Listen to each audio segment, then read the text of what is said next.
A very good morning and Jai Hind, my dear students. Welcome back to online classes. Students, till now we have completed up to chapter number 7. I hope you all have understood that chapter and the solutions which I have given you yesterday of exercise 7.5. I hope you all have understood that questions. If you have any kind of problem in those questions, you can ask me.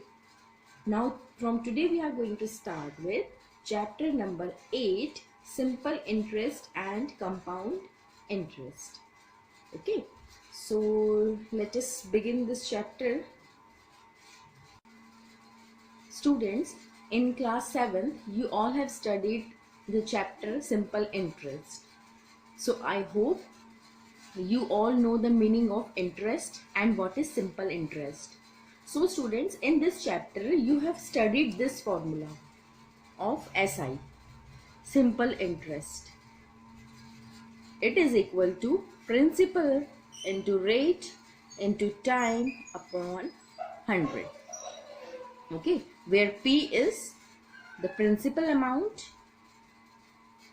R is rate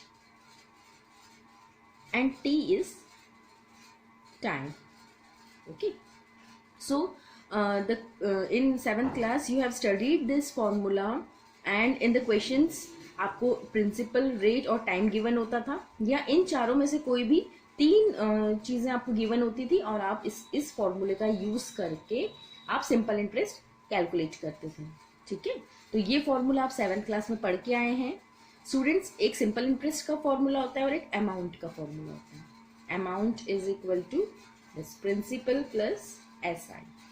ठीक है, इस फॉर्मूले का use करके जो हमारा simple interest आता है उसे आप प्रिंसिपल में ऐड कर देते हो तो वो हमारा अमाउंट बन जाता है. ठीक है, ये सब तो आपने पढ़ा है. अब इस बार हम क्या पढ़ने वाले हैं 8th क्लास में, सिंपल इंटरेस्ट के एक आगे का स्टेप है विच इज कंपाउंड इंटरेस्ट. अब what is basically a compound interest? Students, इन दोनों इंटरेस्ट दोनों एक तरीके के इंटरेस्ट ही है, बट इसमें डिफरेंस क्या होता है? जो सिंपल इंटरेस्ट होता है ना वो पूरे ड्यूरेशन के लिए निकलता है. फॉर एग्जाम्पल, मेरे पास प्रिंसिपल है 100 रुपीज, रेट है 5% और टाइम है 4 years. तो आप 100, 5 और 4 यहाँ पर वैल्यू पुट करते हो, डायरेक्ट SI निकाल लेते हो. ठीक है, बट कंपाउंड इंटरेस्ट में हम क्या करते हैं, we will divide the duration. For example, यहाँ पे मैं T अगर 4 years की बात कर रही हूँ तो first year, second year, third year और फोर्थ ईयर, हर 4 साल का अलग अलग इंटरेस्ट निकलता है और फिर टोटल कंपाउंड इंटरेस्ट निकलता है. तो इसमें डिफरेंस क्या हो गया स्टूडेंट्स? सिंपल इंटरेस्ट तो पूरा होल ड्यूरेशन के लिए एक बार में निकल गया, बट कंपाउंड इंटरेस्ट अलग अलग ईयर्स के लिए अलग अलग निकलता है. ठीक है, अगर कंपाउंडेड एनुअली है तो हर साल का, हर ईयर का अलग इंटरेस्ट निकलेगा, फिर उसका जो अमाउंट आएगा वो जो अमाउंट है वो नेक्स्ट ईयर के लिए प्रिंसिपल बनेगा. फिर सेकेंड ईयर का सिंपल इंटरेस्ट निकलेगा, फिर उसका जो अमाउंट है वो नेक्स्ट ईयर के लिए प्रिंसिपल बनेगा. ठीक है, अभी हम इसके क्वेश्चंस करेंगे तो आपको क्लियर होगा, पर अभी के लिए आप फिलहाल ये समझिए कि सिंपल इंटरेस्ट पूरे थ्रू आउट जो पीरियड होता है, टाइम पीरियड, उसके लिए निकलता है. बट कंपाउंड इंटरेस्ट जो टाइम पीरियड होता है उसे हम ब्रेक कर देते हैं. ठीक है, अलग अलग कन्वर्जन पीरियड के लिए ब्रेक कर करके उसका इंटरेस्ट निकलता है, तो जो टोटल इंटरेस्ट निकलेगा वो है कंपाउंड इंटरेस्ट. ठीक है, तो आप लोग बैंक्स में, पोस्ट ऑफिस में, इंश्योरेंस कंपनीज या फाइनेंशियल इंस्टीट्यूशंस जो भी होते हैं वो लोग स्टूडेंट्स कंपाउंड इंटरेस्ट ऑफर करते हैं आपको. ठीक है, सिंपल इंटरेस्ट नहीं होता है. बैंक में फॉर एग्जांपल एक फिक्स डिपॉजिट है. चलो हम एग्जांपल से समझते हैं. फॉर एग्जांपल 1 लाख रुपीज़ मेरे पास है. ठीक है, तो 1 लाख रुपीज़ आप लेके बैंक में गए और आपने बोला कि हमें इसे डिपॉजिट करना है. ठीक है, तो बैंक वाले बोलेंगे okay, we will give you 7% interest on this 1 lakh rupees. ठीक है, तो बैंक वाले पूछेंगे आपको कितने ड्यूरेशन के लिए ये फिक्स डिपॉजिट करवाना है. तो let suppose you will say 2 years के लिए कराना है. ठीक है, तो जो बैंक वाले उसमें इंटरेस्ट लगाएंगे स्टूडेंट्स वो कंपाउंड इंटरेस्ट होगा. वो क्या करेंगे, फर्स्ट ईयर आपने 2 साल बोला ना, तो 2 years के लिए, तो फर्स्ट ईयर के लिए सिंपल इंटरेस्ट कैलकुलेट करेंगे, फिर उसका जो अमाउंट आएगा इस फॉर्मूले से, वो अमाउंट आपके सेकेंड ईयर के लिए प्रिंसिपल बनेगा, और फिर रेट और टाइम का इसका फॉर्मूला यूज करते हुए फिर दूसरा इंटरेस्ट निकालेंगे, और फिर उसका जो अमाउंट निकलेगा that will be the total amount you will get from the bank. ठीक है, तो यही डिफरेंस होता है सिंपल इंटरेस्ट और कंपाउंड इंटरेस्ट में। और अगर बैंक वाले सिंपल इंटरेस्ट के फॉर्मूले से आपका इंटरेस्ट लगाएंगे तो आपको कम अमाउंट मिलेगा। वो कैसे? क्योंकि बैंक वाले डायरेक्ट यहाँ लिख देंगे आपके पास 1 लाख रुपीज़ है, और रेट आपको बैंक ने कितना दिया 7%, और टाइम आपका 2 years है, तो इस फॉर्मूले से कैलकुलेट करोगे स्टूडेंट्स तो आपको कम अमाउंट मिलेगा बैंक से, but by the use of compound interest concept you will get a bigger amount. ठीक है, तो अब हम एक क्वेश्चन करेंगे स्टूडेंट्स, उसी क्वेश्चन के थ्रू हम इस कंपाउंड इंटरेस्ट का कॉन्सेप्ट और क्लियरली समझेंगे। ठीक है, तो we will start with exercise 8.1 question number first.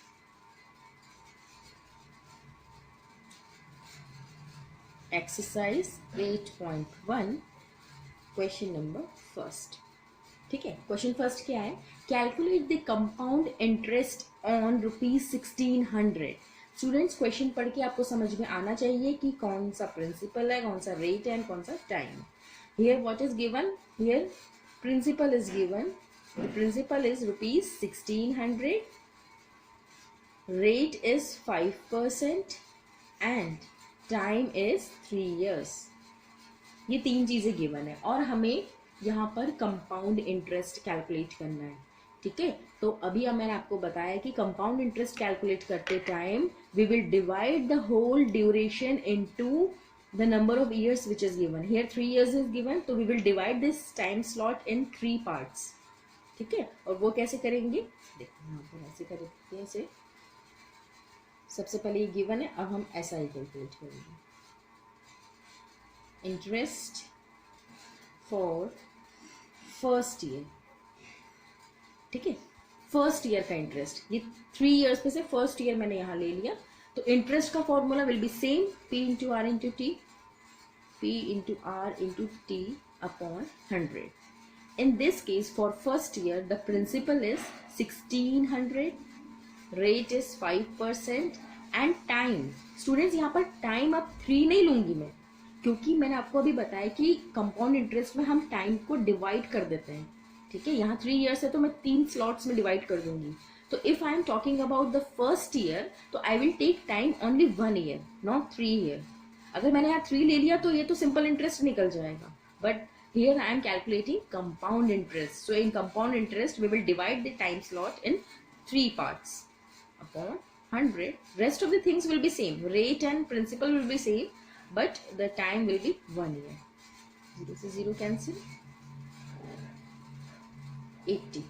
ठीक है, तो जो आपका इंटरेस्ट आया वो 80 रुपीज आया। ठीक है, अब हम इसका अमाउंट निकाल लेते हैं। अमाउंट इक्वल टू क्या होता है? ये आपका SI आ गया स्टूडेंट्स। SI 1 मैं इसको लिख देती हूँ क्योंकि ये फर्स्ट ईयर का है। So amount will be this principal plus SI 1। ठीक है, तो प्रिंसिपल क्या है हमारा 1600 और SI 1 क्या है 80। ठीक है, तो ये हो जाएगा 1680। ठीक, ये हमारा अमाउंट आ गया। अब स्टूडेंट्स इतना तो आप कर लोगे, ये आप यही फॉर्मूला यूज किया है। अब हम क्या करने जा रहे हैं? अब आप एक चीज याद करिए, हमने फर्स्ट स्लॉट का अमाउंट पूरा निकाल लिया। अब we will move to the second year. This interest for first year we have calculated here and the amount we have calculated. ठीक है, now what we will do, we will find out the interest for second year, but before that we will use the same formula in second year also, but just remember in place of principal 1680 will come। ठीक है, अब principal change हो गया students. पहले साल के लिए तो प्रिंसिपल यही रहता है जो दिया होता है क्वेश्चन में। जो सेकेंड ईयर के लिए हम कैलकुलेट करते हैं, सो द यहाँ पर हम लिख सकते हैं the principal for second year is equal to the amount of first year. ठीक है, या इसको जनरलाइज लिखना है तो the principal for next year will always be equal to the amount of previous year. पिछला जो अमाउंट निकला है वो आपके लिए अब प्रिंसिपल बन गया। ठीक है, ये हमने लिख दिया. अब हम कैलकुलेट करेंगे the interest for second year. Interest for second year. Again we will use the same formula, P into R into T by 100, but here now P will become 1680. Rate will be same. Rate students हमेशा same होता है, ठीक है, क्योंकि bank वाले तो इतने में ही रेट पे दे रहे हैं, उन्होंने अपना रेट चेंज नहीं किया है. अब हम सेकेंड ईयर के लिए कैलकुलेट कर रहे हैं. दैट मीन्स अगेन मेरे पास एक ही साल है, तो वी विल यूज टाइम 1. ठीक है, ऐसा नहीं है कि हम सेकेंड ईयर की बात कर रहे थे यहाँ 2 लिखेंगे. नो, अभी हमें पिछले से कोई मतलब नहीं है, अभी हम नेक्स्ट अलग से निकाल रहे हैं. ठीक है, अपॉन 100 और इसे कैलकुलेट कर लेते हैं. 0 से 0, 5 1 ज़ा 5, 5 2 ज़ा 10 एंड इसे डिवाइड करेंगे. 2 8 ज़ा 16, 2 4 ज़ा 8, 84 रुपीज़. तो ये मेरा क्या है students, SI2. This is simple interest 2 rupees 84. ठीक है, अब हमारे पास टोटल टाइम कितना दिया है, 3 इयर्स. दैट मीन्स इसका एक और स्लॉट बनेगा. उससे पहले हम क्या लिखेंगे, the principal for third year. अब मैं थर्ड ईयर का कैलकुलेशन करूंगी, तो थर्ड ईयर का प्रिंसिपल क्या बनेगा स्टूडेंट्स, जो पिछला वाला, ये जो SI2 का जो अमाउंट है ना, वो अभी हमने अमाउंट निकाला नहीं, यहाँ पर अमाउंट भी निकलेगा. A is equal to principal plus SI. What is principal? 1680 plus 84. This is the amount. ये आप नीचे लिख लीजिएगा स्टूडेंट्स, 41764. ठीक है, तो ये 1764 हमारा अमाउंट निकल गया. तो यहाँ हम क्या लिखेंगे, the principal for third year is equal to the amount of second year. जो दूसरे साल का अमाउंट हमने अभी यहाँ कैलकुलेट करा, this will be the principal for third year. Now we will calculate the interest for third year. तीसरे साल का interest. Again P into R into T. I will not write formula every time. अब यहाँ पर principal की place पे क्या put करूंगी स्टूडेंट्स, 1764. रेट के प्लेस पे I told you वो हमेशा कांस्टेंट होता है. टाइम के प्लेस पे again 1 year, because here we are considering only third year. So we are talking about only 1 year. Upon 100. 5 1 ज़ा 5 से कैंसिल कर लो. 2 8 ज़ा 16, 2 8 ज़ा 16, 2 2 ज़ा 4 और ये बन जाएगा 88.2. ठीक है, ये हमारा हो गया SI3. ठीक है, ये SI1 था, ये SI2 था और ये SI3. ठीक है, अब हम क्या करेंगे, ठीक है, अब हम स्टूडेंट्स अब अमाउंट निकालने की जरूरत नहीं है. वाई, क्योंकि ये 3 इयर्स ही था ना टाइम, तो हमने 3 स्लॉट्स में डिवाइड करके इसका SI3 तक निकाल लिया. अमाउंट की जरूरत तब पड़ती है जब हमें आगे का और करना होता है, क्योंकि वो अमाउंट हमारा नेक्स्ट ईयर के लिए प्रिंसिपल बनता है. ठीक है, so no need to calculate amount here. Now अब हमारा जो क्वेश्चन था, हमें कंपाउंड इंटरेस्ट कैलकुलेट करना था. तो what will be the compound interest, compound interest for 3 years. 3 years दिए थे ना, तो वो क्या हो जाएगा students, SI1 plus SI2 plus SI3. ठीक है, तीनों SIs को आप प्लस कर दो. 80 प्लस 84 प्लस 88.2. ठीक है, इन तीनों को ऐड कर देना स्टूडेंट्स, तो आपका आंसर आ जाएगा. ठीक है, तो एक बार और समझ लो स्टूडेंट्स, ये ट्रेडिशनल मेथड होती है. ठीक है, कंपाउंड इंटरेस्ट कैलकुलेट करने का एक फॉर्मूला भी होता है, वो हम नेक्स्ट एक्सरसाइज में पढ़ेंगे. But before that you should know what is the traditional method to find out the compound interest. जब फॉर्मूला नहीं बना था तो उससे पहले इसी तरीके से कैलकुलेट किया जाता था. एक बार और देख लो हमने कैसे किया है स्टूडेंट्स. पहले प्रिंसिपल, रेट और टाइम हमें गिवन होगा क्वेश्चन में, तो हम सबसे पहले देखेंगे हमें टाइम कितना गिवन है. टाइम यहाँ 3 इयर्स गिवन है, तो हमारा जो पूरा कैलकुलेशन है वो 3 स्लॉट्स में डिवाइड हो जाएगा. ठीक है, for first year, second year and third year. सबसे पहले हम लिखेंगे interest for first year. We will write the formula of simple interest. ठीक है, प्रिंसिपल के प्लेस पे जो क्वेश्चन में दिया था, रेट के प्लेस पे जो क्वेश्चन में दिया था. टाइम यहाँ पर 1 ईयर आएगा, ये याद रखना. टाइम यहाँ 3 नहीं आएगा. 3 अगर आ जाएगा तो ये पूरा सिंपल इंटरेस्ट यही क्वेश्चन सॉल्व हो जाएगा. बट हमें कंपाउंड इंटरेस्ट करना है, हमें अलग अलग ईयर्स में से डिवाइड करना है. So here we are talking about only one year, first year. So will write only 1 year. 100 यहाँ आया, से सॉल्व करने के बाद SI आ गया. This is SI number 1 for first year. ठीक है, फिर हम क्या करेंगे, अमाउंट का फॉर्मूला यूज करके प्रिंसिपल प्लस SI1, यहाँ पर हमारा अमाउंट निकल गया। ये अमाउंट हमने क्यों निकाला स्टूडेंट्स? क्योंकि सेकेंड ईयर के लिए फिर हमें प्रिंसिपल चाहिए था। अब आप सोचोगे कि अगर हम प्रिंसिपल यही पुट कर देंगे वापस तो यही कैलकुलेशन हो जाएगा, कुछ चेंज ही नहीं हुआ।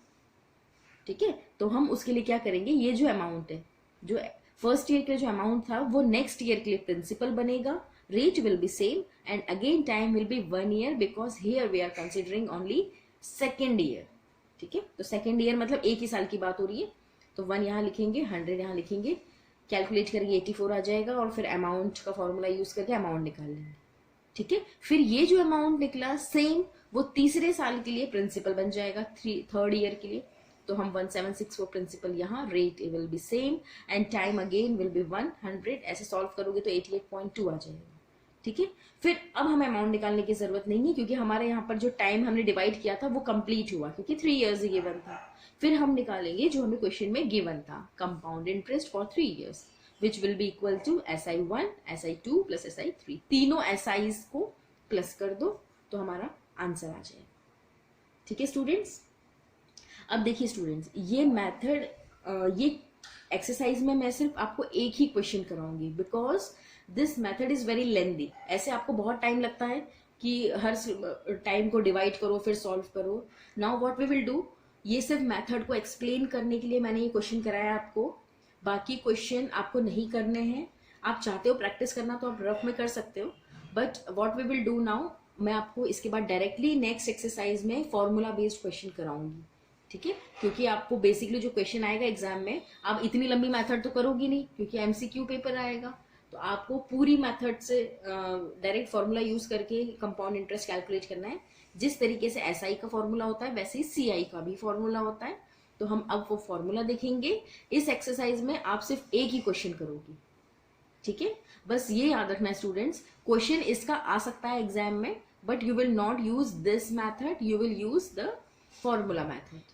ठीक है, तो अब हम देखते हैं फॉर्मूला और उस पे बेस्ड एक क्वेश्चन करेंगे। ठीक है, तो इस एक्सरसाइज में आप सिर्फ एक ही क्वेश्चन करो और फिर अब नई एक्सरसाइज स्टार्ट करो। ठीक है, so students now we will talk about the formula method.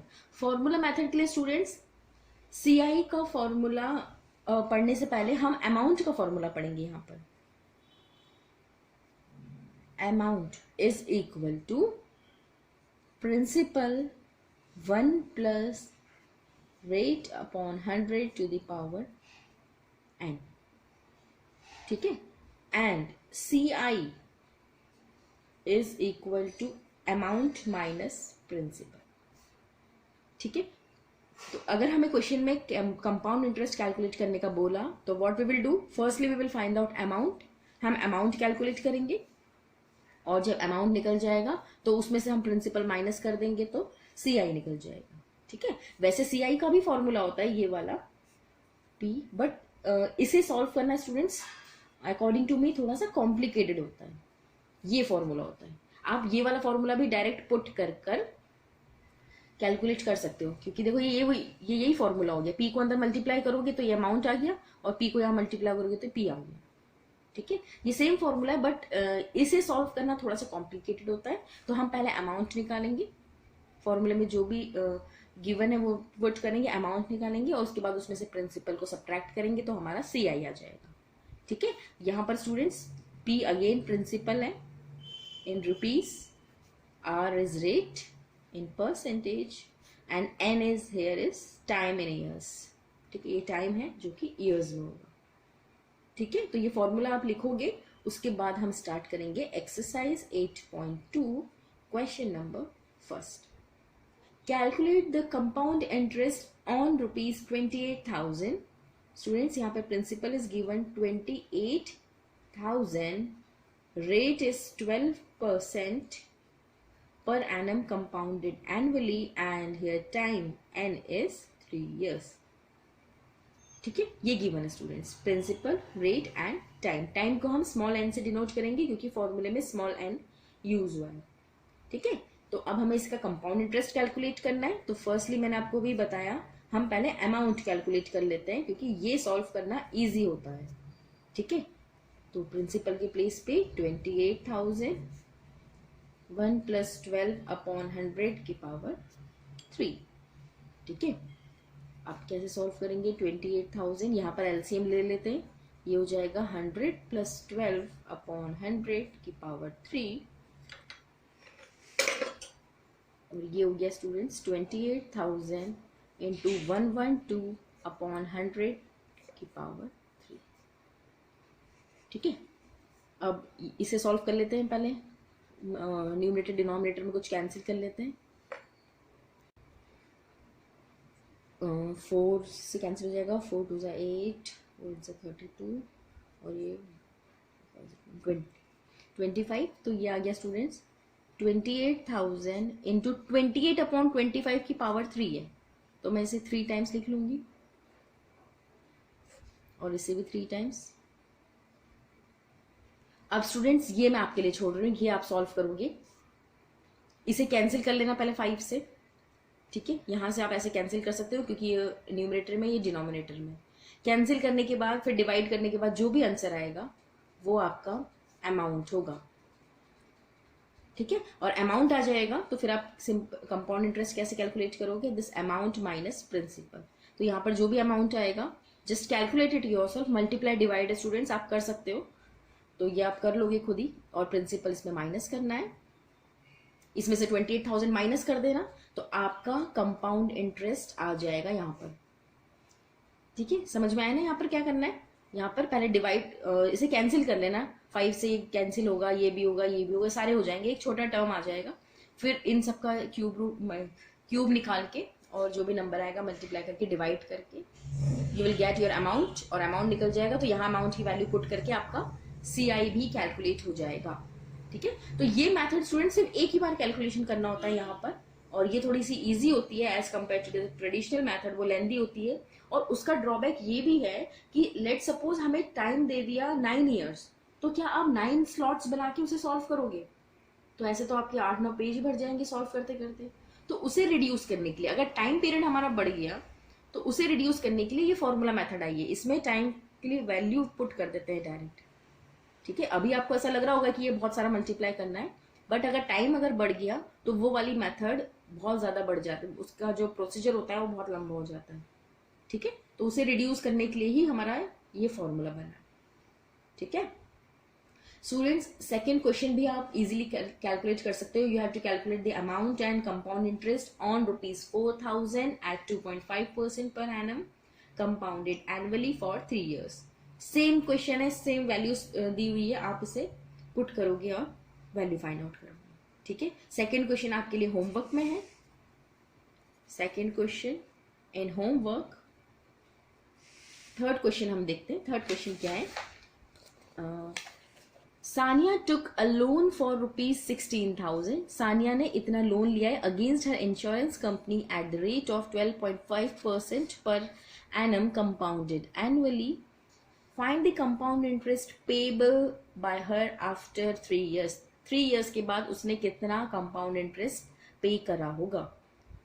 Again same formula will be used, सब चीज वैल्यू दी है यहाँ पर, बस ये नहीं दिया है कि ये क्या है, तो ये आपको खुद पहचानना पड़ेगा। ये लोन लिया है ना students, that means this will be the principal amount. ये प्रिंसिपल है आपका, this is rate and this is time. तो ये वाला क्वेश्चन सॉल्व कर लेते हैं। Question number 3, Sanya took a loan for rupees 16,000.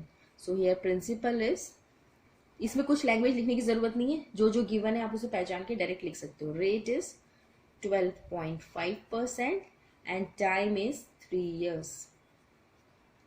ठीक है, तो हम सबसे पहले हमें यहाँ पर कंपाउंड इंटरेस्ट कैलकुलेट करना है, तो कंपाउंड इंटरेस्ट के पहले हम अमाउंट कैलकुलेट कर लेते हैं।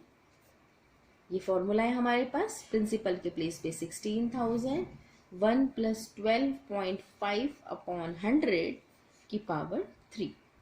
ठीक है, रेट 12.5 था तो 12.5। ठीक है, यहाँ पे स्टूडेंट्स पॉइंट हटा के एक और जीरो बढ़ा लो। ठीक है, तो ये क्या हो जाएगा 16,000, 1 + 125 अपॉन 1000 की पावर 3। अब इसे भी 5 से कैंसिल कर लेते हैं पहले। 5 2 = 10, 5 5 = 25, 5 2 = 10, 0 0, 25 0, 5 8 = 40। ये 1/8 आ गया। ऐसे कैंसिल कर लोगे स्टूडेंट्स तो थोड़ा सा इजी हो जाएगा कैलकुलेशन।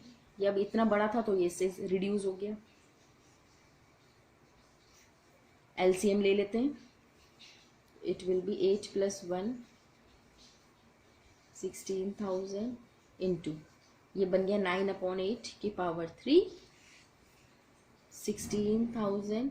अब इसे एक्सपैंड कर देते हैं, 9 × 9 8 × 8 और इसे कैंसिल कर लेते हैं। 8 × 1 = 8, 8 × 2 = 16, 4 × 2 = 8, 4 × 5 = 20, 2 × 1 = 2, 2 × 2 = 4, 0 और again it will be cancelled with 2, 125। ठीक है, तो ये आ गया 125 × 9 × 9 × 9/4। ठीक है, तो 9 × 9 ये होता है स्टूडेंट्स 9 × 9 = 81 और 81 × 9 मतलब 9 का क्यूब होता है 729/4। ठीक है, अब आप इसे सॉल्व कर लीजिएगा, आपके लिए अब छोड़ रही हूँ मैं। इन दोनों को मल्टीप्लाई करना, 729 और 125 को मल्टीप्लाई करके 4 से डिवाइड कर लेना, तो आपका अमाउंट निकल जाएगा इन टर्म्स ऑफ रुपीज। यहाँ से अमाउंट निकलेगा और अमाउंट निकल जाएगा तो CI कैसे निकलेगा, दिस अमाउंट माइनस प्रिंसिपल। तो ये जो भी वैल्यू आएगी यहाँ से उसे यहाँ रखोगे, माइनस 16,000 आप करना, तो आपका स्टूडेंट्स CI आ जाएगा। ठीक है, चलिए अब नेक्स्ट क्वेश्चन। हाँ, नेक्स्ट क्वेश्चन के लिए स्टूडेंट्स अलग फॉर्मूले यूज होंगे, कंपाउंडेड हाफ ईयरली वाले, क्वार्टरली वाले जो केस होते हैं वो मैं आपको नेक्स्ट क्लास में बताऊंगी। ठीक है, तो आज के लिए इतना ही काफ़ी है। आप फॉर्मूला लिखोगे पहले जो भी मैंने बताया है, और जो ट्रेडिशनल मेथड से हमने सॉल्व किया है एक्सरसाइज 8.1 का, वो एक क्वेश्चन सॉल्व करोगे क्योंकि आपको मेथड पता होनी चाहिए। ठीक है, फिर हम एक्सरसाइज 8.2 स्टार्ट करोगे आप लोग। फर्स्ट क्वेश्चन मैंने करा दिया है, आप आगे का लास्ट का जो कैलकुलेशन मैंने छोड़ा है वो आप खुद करोगे। Second question is an homework for you, और थर्ड क्वेश्चन मैंने यहाँ फिर करा दिया है, इसे भी आप थोड़ा सा कैलकुलेट करके वैल्यू फाइंड आउट कर लेना। फोर्थ क्वेश्चन से स्टूडेंट्स मैं नेक्स्ट वीक आपको बताऊंगी। ठीक है, जो कंपाउंडेड हाफ ईयरली वाले जो केस होते हैं उसके लिए कौन सा फॉर्मूला यूज होता है। ठीक है, अभी तक जो हमने क्वेश्चन करे हैं वो कंपाउंडेड एनुअली वाले करे। ठीक है, तो आज के लिए इतना ही। यहाँ तक क्वेश्चन नंबर 3 तक आप अपनी कॉपी कंप्लीट करोगे। ओके, तो that's all for today. Have a good learning.